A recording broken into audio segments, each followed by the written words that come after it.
One of the easiest ways to underestimate advisor change is to treat it like a soft relationship issue. Right. As if it matters mostly because clients feel unsettled, but not because it changes the economics of the firm. But that's exactly where firms can miss what's really happening. Because in wealth management, when trust starts to weaken, the business effects are usually not far behind. This is Advising Humans, where we talk about the human side of advice and what's often happening underneath the visible conversation. And in this episode, we're looking at why advisor change is not just a people issue. It can become a revenue issue, a growth issue, and an enterprise value issue. Because once trust starts weakening, the business consequences usually are not far behind. Exactly, and that's the shift this episode is really about, connecting the human breakdown to the business damage it can create. I think that's one of the most important shifts in the whole conversation. Because once you see how the business model works, it becomes much easier to understand why this matters so much. Right, wealth management firms are not valued like one-time transaction businesses. They are built on recurring revenue.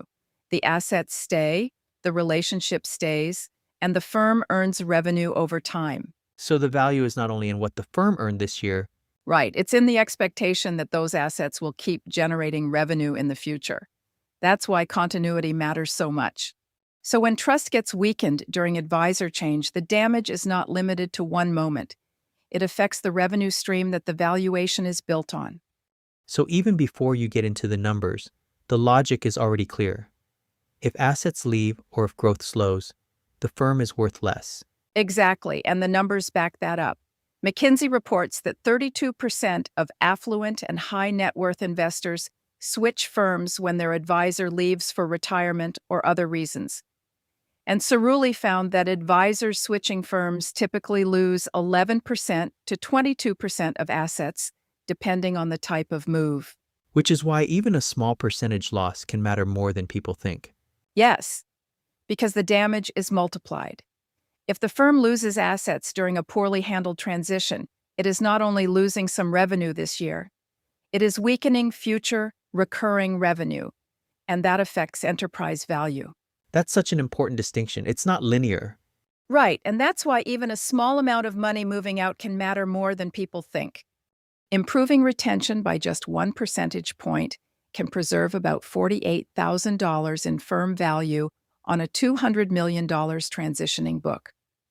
For a $500 million book, that's a little over $100,000, and about $1 million on a $10 billion book.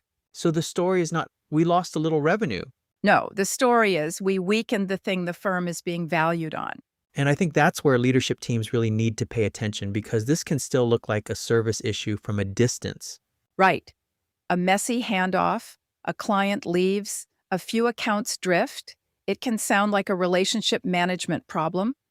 But underneath that, the firm may already be taking a hit to recurring revenue, growth expectations, and overall enterprise value.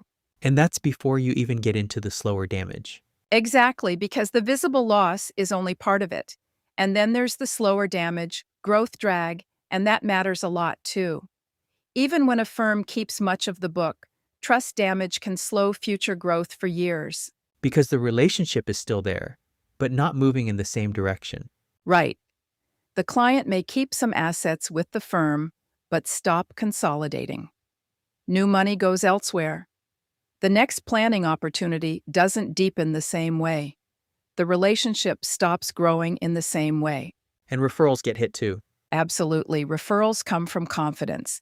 A client who feels uncertain about the relationship is much less likely to recommend the firm to a friend, family member, or business partner. So when trust weakens, advocacy often weakens with it. Which means the cost is not only what left, it is also what stops growing. Exactly, and that may be one of the most important ideas. Advisor change does not only create a retention risk, it can create a growth risk. So even if leadership says we kept most of the assets, that still may not mean the transition went well. Right, because keeping assets is not the same as keeping relationship strength. And if relationship strength falls, then future revenue quality can fall with it. I think that's the piece a lot of people miss. Trust is not separate from enterprise value here. It is part of what creates it. Exactly. In wealth management, the human layer and the business layer are much more connected than people sometimes want to admit. The assets follow trust more than firms want to believe. That's probably the line at the center of this episode. I think so, because once you accept that, advisor change starts looking very different. It stops being just a staffing event and starts becoming a value preservation issue. And that probably changes what leaders should focus on. Very much so. If a firm wants to protect enterprise value, it cannot treat trust transfer as an afterthought. It has to care about continuity, client confidence, household connection, and how the relationship feels when the advisor changes. Because that's where the economics start. Yes, the economics don't begin after the assets leave. They begin the moment trust starts weakening. That is such a good distinction. And it's why this conversation matters, even for leaders who don't think of themselves as especially focused on the relational side. In this business, the relational side is part of what creates value. So if we were putting this into one clear takeaway, it might be this. When trust transfer fails, the damage does not stay emotional. It becomes financial. I think that's exactly right. Revenue, growth, referrals, valuation, all of it can be affected by how well or how poorly a firm handles advisor change. Which is why the next question is not whether this matters. It's what better firms actually do differently. Because if trust transfer affects revenue, growth, and valuation, then it has to be treated like a real business priority. If this conversation made you think differently about the business cost of weak trust transfer, share it with another advisor or leader who cares about protecting more than just this quarter's numbers. And if your firm cares about valuation, growth, and continuity, the Advisor Change Transition Playbook Suite for Advisors gives you shared language, meeting flow, and practical tools to handle advisor change as more than a staffing event. Because the moments that test trust are often the moments that matter most, and that's really what we explore here. Thanks for listening to Advising Humans. We'll see you next time.